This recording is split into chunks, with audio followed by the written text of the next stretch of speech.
देखने में भी खराब लगता है और काम करने में भी तकलीफ होता है। एक लाइन में दो लगाने से हो जाएगा। मैं जो सर हर ये फर्टाइल का सर इसका फ़ायदा क्या है प्लास्टिक?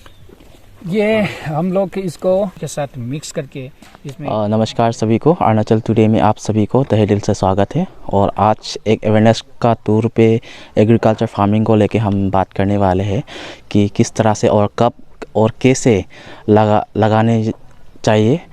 तो कानूबरी से KVK ऑफिसर किरण कुमार जी हमारा साथ आया हुआ है, तो उनसे हम डिस्कस करेंगे। नमस्कार सर। नमस्कार सर, लोंगडिंग डिस्ट्रिक्ट में जूम कल्टीवेशन को ज़्यादा इम्पोर्टेंस दिया जाता है पब्लिक गांव वाले। तो जूम कल्टीवेशन करने पर डिफॉरेस्टेशन ज़्यादा होता है, ग्लोबल वार्मिंग ज़्यादा होता है, तो उसे हम किस तरह से कन्वर्ट कर सकते हैं जूम कल्टीवेशन को? एक्चुअली जूम कल्टीवेशन जो है ये खासकर नॉर्थ ईस्ट के लिए और अरुणाचल के लिए एज ऑल प्रैक्टिस है। पुरखों से ये चीज़ जो है करते आया है। तो इन लोग का अचानक सडनली छोड़ने के लिए तैयार नहीं है और इन लोग का जीविका जो है वो उसी से ही आ रहा है। जैसे कि जिसके पास ज़मीन ज़्यादा नहीं है, पानी खेती नहीं है पानी खेती करने के लिए, तो मजबूरी से भी उन लोग का जूम कल्टीवेशन अब उन लोग करते जा रहा है। तो उसमें एक ये है क्या बोलूँ, जो मेहनत ज़्यादा करते हैं तो फसल जो जूम खेती से जो फसल मिल रहा है वो कम है। तो और मेहनत जो और ये जो फसल जो मिल रहा है उसमें बहुत सारा ये बड़ा गैप है। कहने का मतलब है कि उनका जो फसल जो है वो बढ़ाना ज़रूरी है, फसल ज़्यादा मिलना चाहिए जितना मेहनत करते हैं उसके मुताबिक।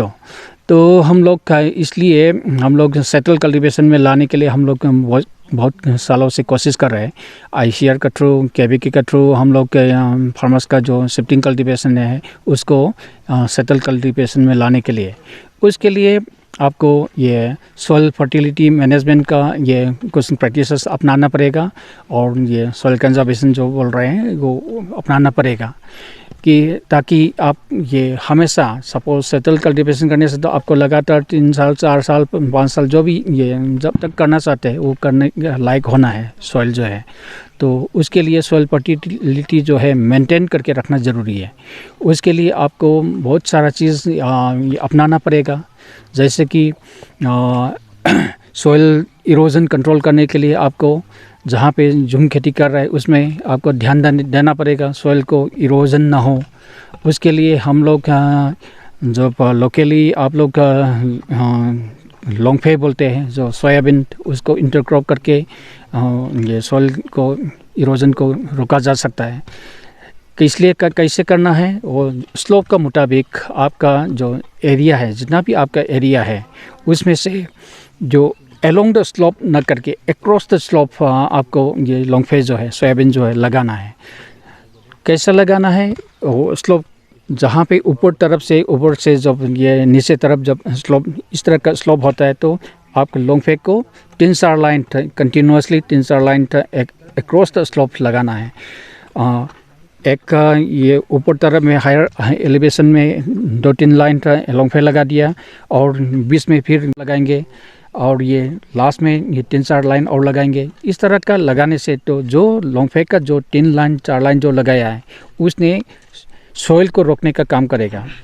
जो 3 लाइन है उसने ऊपर से जो आया वाला जो पानी का द्वारा, बारिश का पानी का द्वारा जो सॉइल नीचे तरफ जो लेके आ रहा है उसको रोकने का काम करेगा।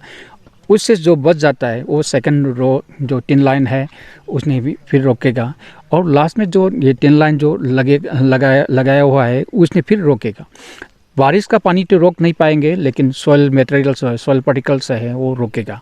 तो वो रोकने से आपको जैसे ये विदाउट एनी इंटरक्रॉप जो आप लोग जनरली जो लगाते हैं उसमें उसका कंपैरिजन में आपका सॉइल जो है वो मेंटेन कर पाएगा। तो सर कोई अगर सीखना चाहे तो आपका डिपार्टमेंट की तरफ से कोई ट्रेनिंग वगैरह आप ऑफिस में? उसी के लिए तो KVK खुल गया एरिया है ना, हर डिस्ट्रिक्ट, इंडिया के हर डिस्ट्रिक्ट में KVK इसलिए खुला गया है कि ताकि जो भी फार्मर्स का प्रॉब्लम हो उसको सॉल्व करने के लिए। तो अगर कोई चाहने वाला हो तो आप कब और कैसे सिखा दिया जाएगा सर? जब आपका ज़रूरत है, हम लोग तो हमारा मुताबिक नहीं चलना, आपका मुताबिक ही हम लोग काम करेंगे, आपका ज़रूरत के मुताबिक ही हम लोग काम करते हैं ना। तो आप जब चाहे आप हमको खबर दे सकते हैं, खबर दे के आपको कब चाहते हैं वो ट्रेनिंग लेना चाहते हैं, आपका बस्ती में आके आपका फील्ड में ही जाके हम लोग ट्रेनिंग को देंगे विद डेमोन्स्ट्रेशन, कैसे करना वो सिखाएंगे। आज हम ITI का सामने में श्री मल्लम जमी खान का फील्ड में है। आज हम इन लोग को, फार्मर्स लोग के लिए यहाँ पे बताने जा रहे हैं कि कैसे सब्जी को, विंटर वेजिटेबल्स को कैसे उगाया जा सकता है, उसके बारे में हम प्रैक्टिकल डिमॉन्स्ट्रेशन करने के लिए आया हुआ है। उसमें ये फील्ड में आपका ब्रोकोली, कॉलीफ्लावर और कैबेज और फिलपी, ये सब कैसे लगाना है वो सिखाने के लिए आया हुआ है। तो आज ये यहाँ पे सबको, फार्मर्स लोग को हैंड ऑन डेमोन्स्ट्रेशन हम दिखाएंगे कैसे लगाना है। ये तो लार्ज स्केल में तो इस बार से कर रहा हूँ। पहले छोटा मोटा बागान करता था वेजिटेबल कल्टीवेशन का, जैसे कि किचन गार्डन का टाइप में, लेकिन इस बार से मैं थोड़ा लार्ज स्केल में कर रहा हूँ, ताकि हम लोग जो जनरली पहाड़ का आदमी लोग कल्टीवेशन पे ज़्यादा फोकस करता है, तो जूम कल्टीवेशन का तो प्रोडक्शन कम आता है, उसमें डिफॉरेस्टेशन भी आता है, इससे थोड़ा प्रॉब्लम भी होता है। तो हम इस बार से थोड़ा लार्ज स्केल में करके दिखाना चाहता हूँ कि जैसे कि वेजिटेबल कल्टीवेशन, इसके बाद सीजन ऊपर, जैसे कि समर का सीजन जब होगा तो समर का ये क्रॉप लगाएगा, ऐसे मतलब टाउन बाय टाउन करते जाएगा एक ही जगह में। मतलब तो हम लोग को ज़्यादातर विंटर में करके ये ज़मीन छोड़ देता है, अगला विंटर को रोक के ही काम करता है। लेकिन मैं इस बार करना चाहता हूँ कि विंटर के बाद भी समर का क्रॉप लगा के मतलब आगे ले जाना चाहता हूँ।